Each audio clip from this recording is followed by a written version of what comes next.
Chapter 30. Starting again after a failure. The second beginning.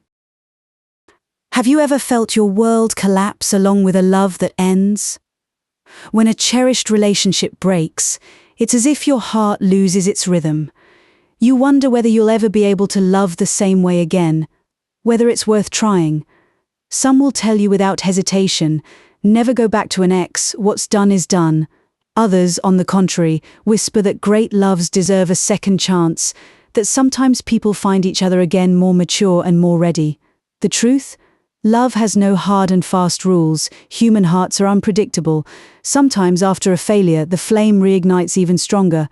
Other times, no matter how much you want it, you realize the story needs to be left behind. Starting again after a failure in love is like walking a tightrope. You've learned from the fall, yet you're still afraid it will hurt again. The fear of being hurt anew, the doubt. What if we mess it up again? And bruised pride can be serious obstacles. How can I open up again after everything that happened? You ask yourself, and with good reason. But the heart has a remarkable capacity to heal. Think of a scar. At first it hurts terribly, then the skin regenerates and grows stronger. Likewise, after a painful breakup, the soul can build new tissue of resilience. No, we don't become cynical or made of stone, just a bit wiser and more cautious. The paradox of love is that those who have truly suffered are the very ones who know how to cherish happiness when they find it again. Let's be honest. Giving the same relationship a second chance isn't easy. It takes a lot of courage and a lot of honesty. If you try again with the person who hurt you or whom you hurt, both of you need to have learned something from the past failure. Without real change, you risk replaying the same story, like a movie run again with the same bitter ending. Imagine trying to fix a cake that burned the first time. If you use the same recipe and do everything the same way, it will still come out charred. Only if you change the ingredients or the method, in other words, your attitudes and behaviors, does the cake stand a chance of being delicious the second time. Couples who manage a second beginning aren't actually returning to the old relationship, they're building a new one on the foundation of the old. Forgiveness also plays a crucial role here. You can truly move forward only if you leave resentment behind.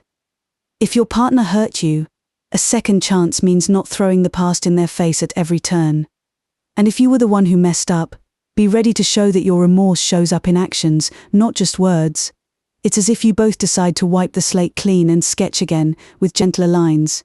Of course, emotional scars don't disappear completely, but they can become lessons, not burdens. In fact, just as the Japanese repair broken porcelain with veins of gold, you too can fill the cracks of the old relationship with a new kind of gold, rebuilt trust and honest communication. A new beginning also requires a dose of introspection. Before you open the door to the past, ask yourself, hand on heart, is this truly what I want?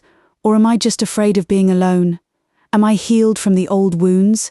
Has anything really changed between us? Sometimes nostalgia plays tricks on us. We remember only the beautiful moments and forget why we broke up. That's why it's important to be honest with ourselves. A second chance can be magical if both of you have evolved, if you've matured emotionally.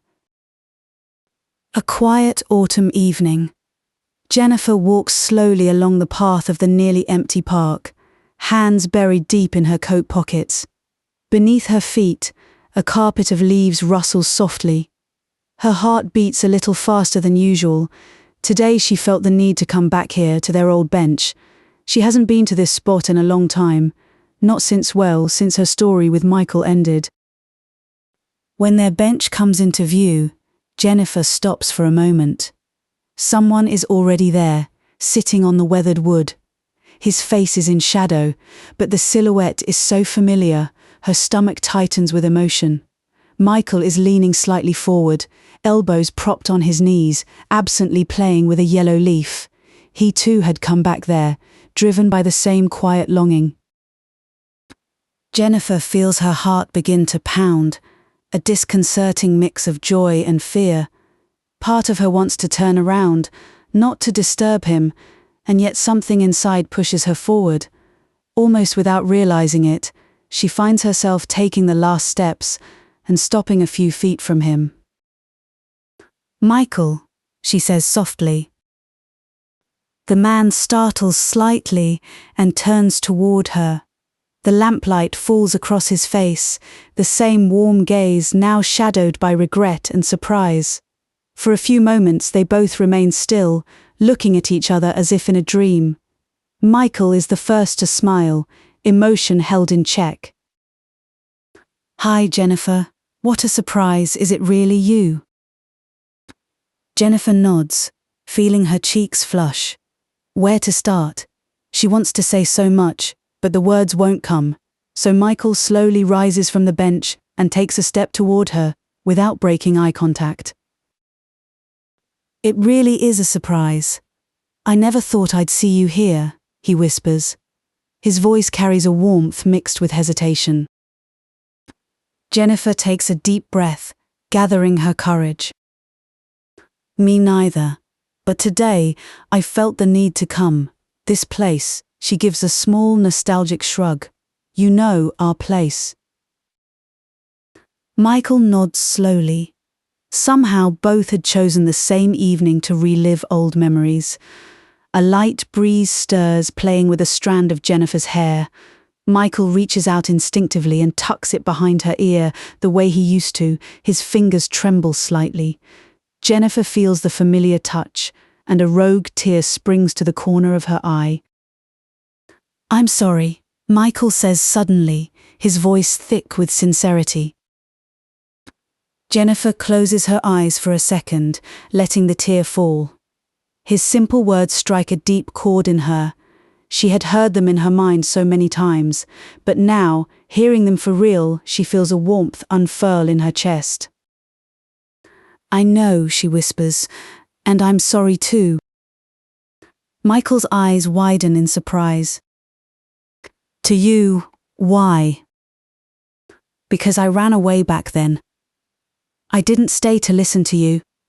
I shut myself inside my pain and cut you out of my life completely, without any explanation," Jennifer says, her voice trembling. Maybe I could have." She stops, and Michael quickly shakes his head. "No, you did nothing wrong. He sighs. "I ruined everything, and I understand why you left." For a few moments there is only the rustle of leaves and the city lights flickering in the distance. Michael runs a hand through his hair, searching for the courage to go on. "I just want you to know that there hasn't been a day I haven't regretted it. What happened back then was my foolishness, my fear, my loneliness. I felt so guilty, and I lost you." His voice breaks. Jennifer looks at him. In the dim light she sees in his eyes, that shadow of sadness that perfectly mirrors her own suffering over the past year.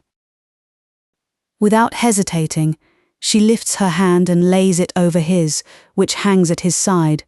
It's the first time in a long while that she has touched him, and the simple gesture takes both their breath away.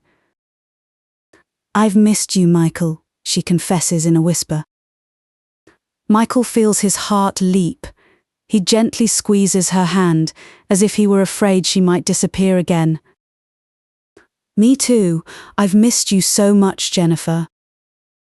They both smile through tears. There's no need for many words. In the silence that follows, Michael steps closer and gently draws her into his arms. Jennifer rests her head on his chest, listening to the beat of his heart, the rhythm so familiar, the one that once soothed her. She pulls in close with a deep sigh, as if she's finally found her way home. Minutes pass, the street lamp above them flickers softly. Neither rushes to end the embrace. In that closeness, with leaves dancing around their feet, old wounds seem to begin to heal. Michael strokes her hair, and Jennifer closes her eyes. After so long, she feels her heart finding its full rhythm again. Do you think we could ever start over?" Michael asks softly, hesitantly above her head. Jennifer lifts her gaze to him. In her brown eyes, tears now mingle with a glimmer of hope. "Maybe not start over, Michael. Maybe this time we do it differently." Michael smiles warmly and nods. They both know nothing will ever be like the first time, and that it's better that way.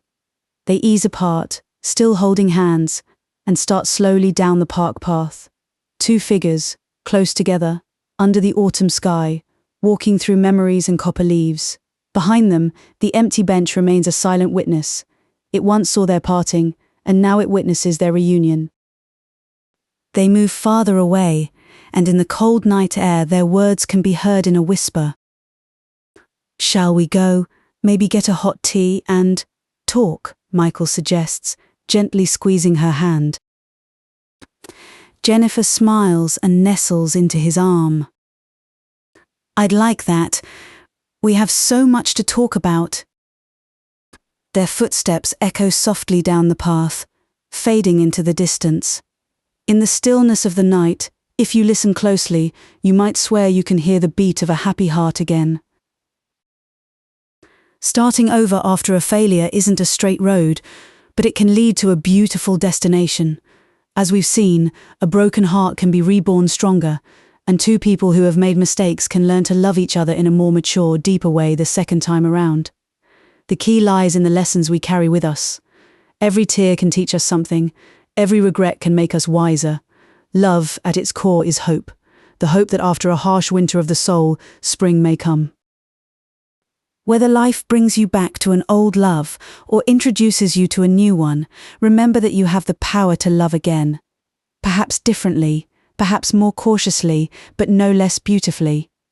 Sometimes a second beginning is actually your heart's chance to show how resilient and extraordinary it can be. And if two hearts choose to beat for each other again after they've come through the storm, their love can shine like a clear sunrise after a long night.